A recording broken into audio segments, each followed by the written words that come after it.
नमस्कार दोस्तों, आप सभी का स्वागत करता हूं मैं इस YouTube चैनल में। तो फ्रेंड्स, जो 29 जून को क्लास 10 का सामाजिक विज्ञान का पेपर होने वाला है, तो उसके लिए मैं आपके लिए एक मॉडल पेपर लेकर आया हूं, जिसमें मैंने इम्पोर्टेंट क्वेश्चनों को छांटा है। यानी जो क्लास 10 का जो अभी होने वाला एग्ज़ाम, उसके अंदर जो इम्पोर्टेंट क्वेश्चन आने वाले उन प्रश्नों का मैंने संग्रह किया है। मैंने खुद छांटा है, ना कि किसी साइड से लेकर आपको ऐसे दिखा रहा हूँ अपने वीडियो के लिए, बल्कि आपके अच्छे नंबर बढ़ाने के लिए मैं ये वीडियो बना रहा हूँ। ये बहुत ही इंपॉर्टेंट क्वेश्चन है, मैंने छांटे हैं, किताब के अंदर से छांटे हैं। और आपको अगर ऐसा नहीं लगे कि ये तो इंपॉर्टेंट क्वेश्चन है, तो कोई बात नहीं, आपको भी ऐसा लगेगा कि ये जो प्रश्न है इनके आने की संभावना है। तो चलिए अब वीडियो की शुरुआत करते हैं कि जो ये आने वाले प्रश्न वो कौन कौन से इंपॉर्टेंट प्रश्न है। तो हमारा जो प्रश्न नंबर 1 है वो है, इलाहाबाद प्रशस्ति का लेखक कौन था। तो हमें बताना है कि जो इलाहाबाद प्रशस्ति है उसका लेखक कौन था और वह किस शासक का दरबारी कवि था। यानी इलाहाबाद प्रशस्ति का लेखक कौन था और वह किस शासक का दरबारी कवि था। तो ये क्वेश्चन मैं बता रहा हूँ, आपको नोट कर लेनी है, ये इंपॉर्टेंट क्वेश्चन है और फिर इनके आपको आंसर खोजने हैं।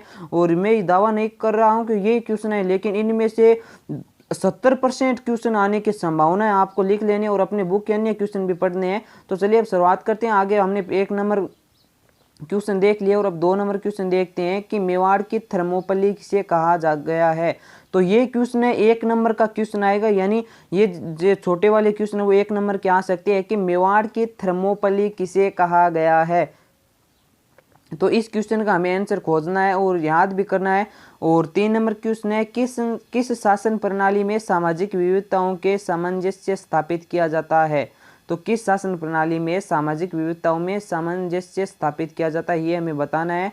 और ऑयल इंडिया लिमिटेड के द्वारा क्या कार्य किए जाते हैं। जो ऑयल इंडिया लिमिटेड है, इनके द्वारा क्या कार्य किए जाते हैं, इनके कार्यों के बारे में हमें बताना है। और 5 नंबर क्वेश्चन है, 7वीं योजना को प्रमुख नारी क्या था।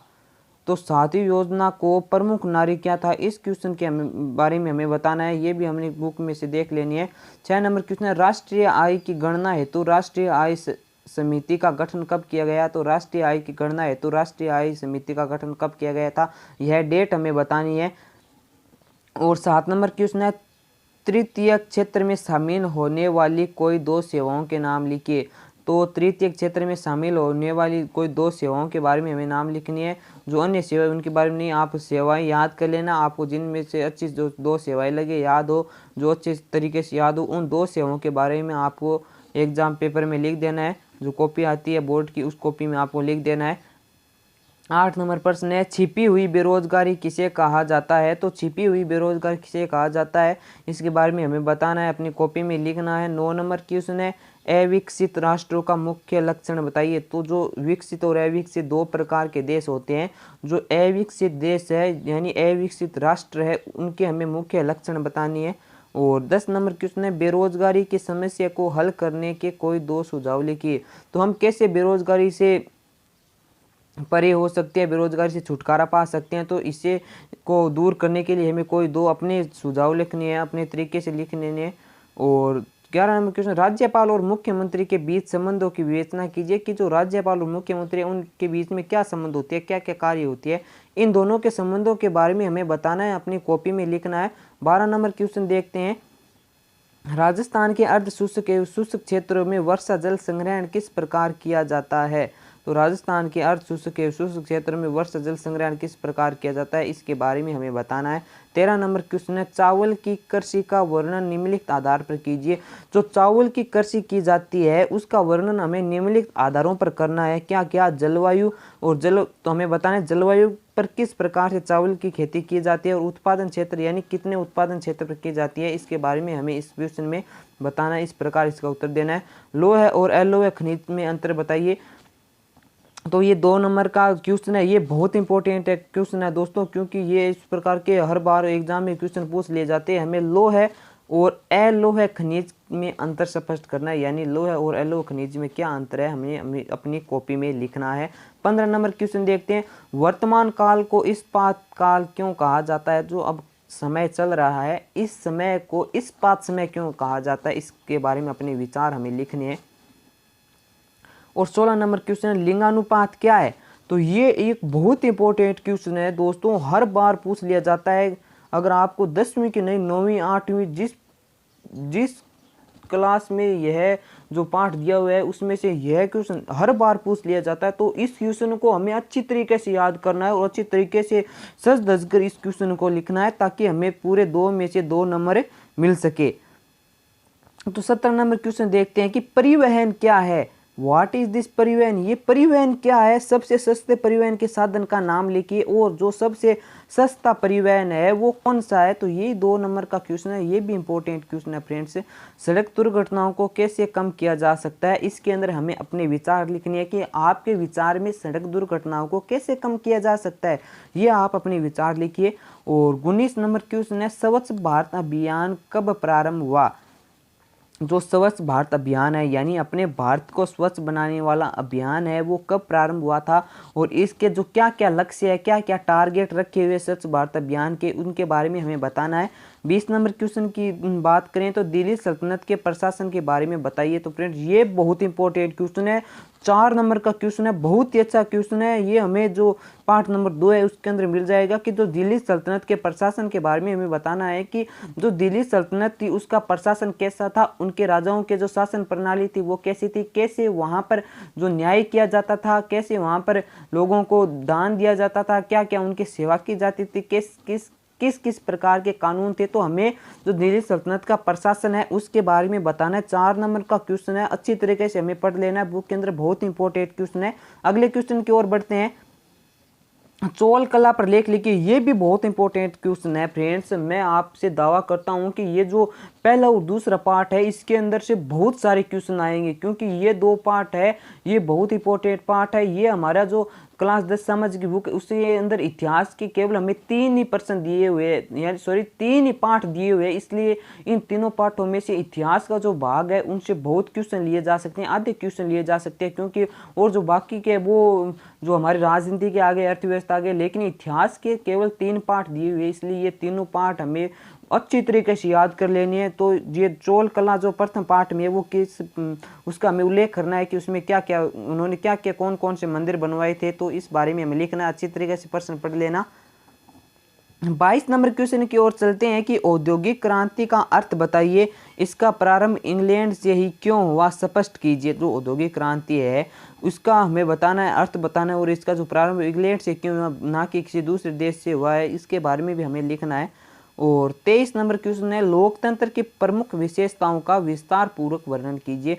तो जो लोकतंत्र है उसकी प्रमुख विशेषता है तो उसका हमें विशेषता का जो विस्तार पूर्वक हमें वर्णन करना है कि एक मतलब हमें कम से कम 50 से 60 शब्दों में इस क्वेश्चन को लिखना है, विस्तार करना है। तो ये भी 4 नंबर का क्वेश्चन है, इंपॉर्टेंट क्वेश्चन है फ्रेंड्स। 24 नंबर है जीवन की निम्न गुणवत्ता किस प्रकार भारतीय अर्थव्यवस्था के अविकसित स्वरूप को व्यक्त करती है। जो जीवन की निम्न गुणवत्ता है वो किस प्रकार भारतीय अर्थव्यवस्था को अविकसित स्वरूप को व्यक्त करती है। तो इस क्वेश्चन के बारे में बताना है कि जो हमारी जीवन की गुणवत्ता है वो किस प्रकार से भारतीय जो अर्थव्यवस्था है उसके अविकसित स्वरूप को व्यक्त करती है, कैसे हमारी अविकसित स्वरूप को दर्शाती है, इस बारे में हमें देख लेना है। या हमें लिखना है 1900 यानी अथवा में जो प्रश्न दिया जाता है इनमें से हमें एक क्वेश्चन करना होता है, या तो ऊपर वाला या तो वाला नीचे वाला। तो 1990 के दशक में आर्थिक सुधार अपनाए जाने के कारणों की विस्तृत विवेचना कीजिए कि जो 1990 के दशक में हमने आर्थिक सुधार करने के लिए जो कानून अपनाए थे उनकी कारणों की विशेषता विवेचना कीजिए कि ये कानून थे किस लिए अपनाए गए थे। तो ये भी इंपॉर्टेंट क्वेश्चन है।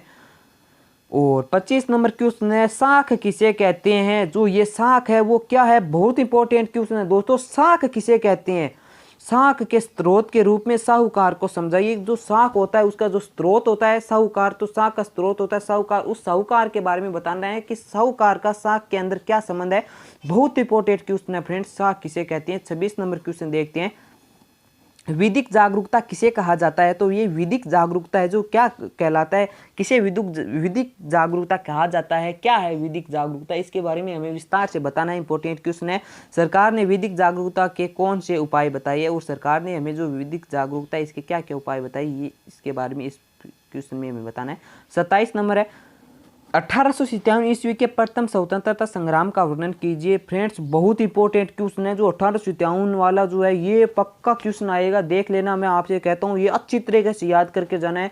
आप ऐसा सोच लेना जो बड़े वाले प्रश्न है जो हमसे याद नहीं होते, जो हमें पढ़ने के लिए कठिन होते हैं, वो प्रश्न जरूर आएंगे, क्योंकि जो एग्जामिनर है वो इसलिए हमें क्वेश्चन नहीं देता कि आप परीक्षा में पास आए, वो इसलिए देता है कि आप परीक्षा में फेल आए।